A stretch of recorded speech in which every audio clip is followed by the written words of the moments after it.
Intensified Russian attacks.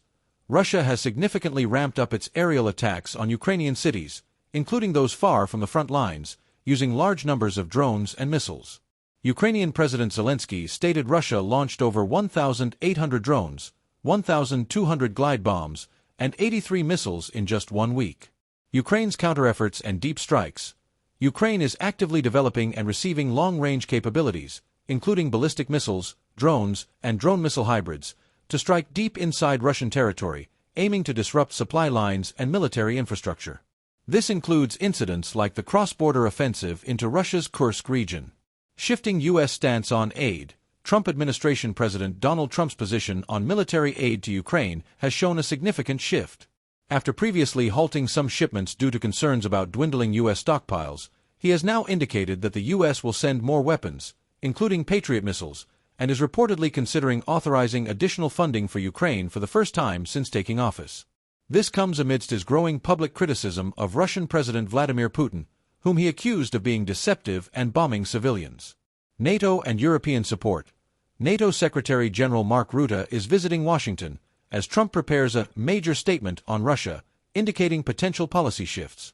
Germany has pledged to provide hundreds of domestically produced long-range weapon systems to Ukraine by late July, and its defense minister, Boris Pistorius, continues to urge the European arms industry to speed up deliveries and rearmament efforts.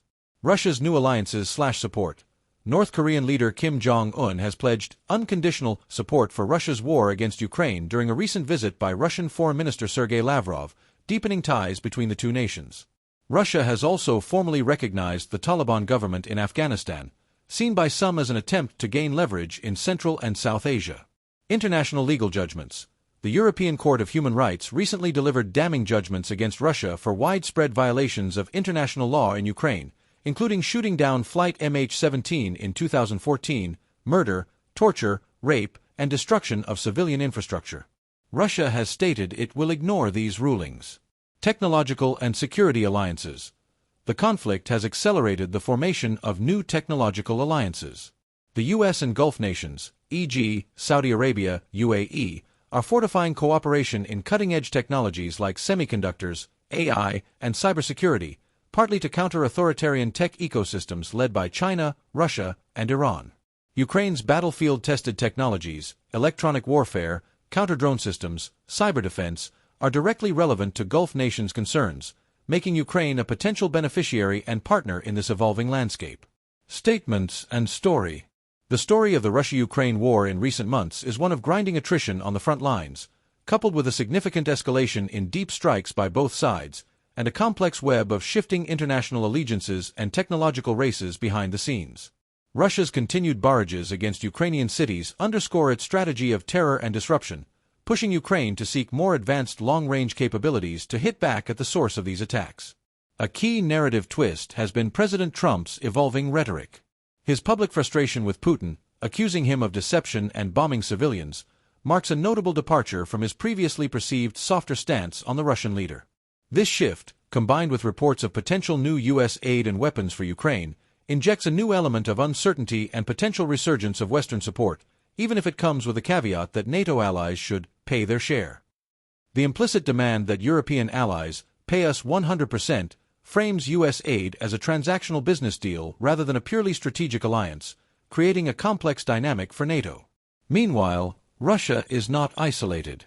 Its deepening ties with North Korea, exemplified by Kim Jong-un's unconditional support, highlight a growing axis among nations often at odds with the Western-led order. Russia's strategic pivot to recognize the Taliban in Afghanistan further illustrates its efforts to find new partners and avenues for influence in regions where Western engagement is waning or viewed with suspicion. This forms a counter-narrative to Western attempts at isolating Moscow. Beneath the overt military and political maneuvers, a more subtle but equally profound geopolitical story is unfolding: the acceleration of a global tech race and the formation of new security-focused technological alliances. The U.S. Gulf Partnership, driven by a mutual desire for innovation and security, creates an exciting avenue for Ukraine. Its wartime technological advancements, honed in real combat, are suddenly highly valuable assets for nations seeking to bolster their own defenses against emerging threats, including those from China, Russia, and Iran. Ukraine's integration into these innovation networks represents a strategic opportunity for its post-war recovery and a recalibration of its global role beyond being just a recipient of aid. Probable reactions this could have on the world. Prolonged conflict and intensified warfare. The provision of more long-range and advanced weapons to Ukraine by Western allies, combined with Ukraine's increasing capability for deep strikes into Russian territory, suggests that the conflict will likely intensify further rather than moving towards a quick resolution. This could lead to more casualties, destruction, and a higher risk of escalation. Russia's deepened ties with North Korea could lead to a more consistent supply of artillery shells and other munitions for Russia, potentially extending its ability to sustain a long war of attrition. Further geopolitical polarization and formation of blocs. The explicit, unconditional support from North Korea to Russia, coupled with Russia's recognition of the Taliban, reinforces the perception of emerging anti-Western or alternative blocs. This could deepen global polarization, making international cooperation on other critical issues, like climate change, pandemics, or arms control, even more challenging. The new U.S. Gulf Tech Alliance, with Ukraine as a potential key partner, signifies a further hardening of a technology-driven geopolitical divide, where tech ecosystems are increasingly aligned with political ideologies. Increased global instability and security concerns. The heightened attacks by Russia and Ukraine's counterstrikes increase the risk of accidental escalation or spillover into NATO territory, especially given the proximity of the conflict to EU borders. The use of new battlefield-tested technologies, particularly drones and cyber warfare, will likely diffuse rapidly, potentially increasing global security threats from non-state actors or less capable states. The re-emergence of explicit U.S. leadership on Ukraine aid, if Trump's stance fully solidifies, might reassure some NATO allies but could also exacerbate tensions with China, which views the U.S.-Russia dynamic through the lens of its own competition with Washington.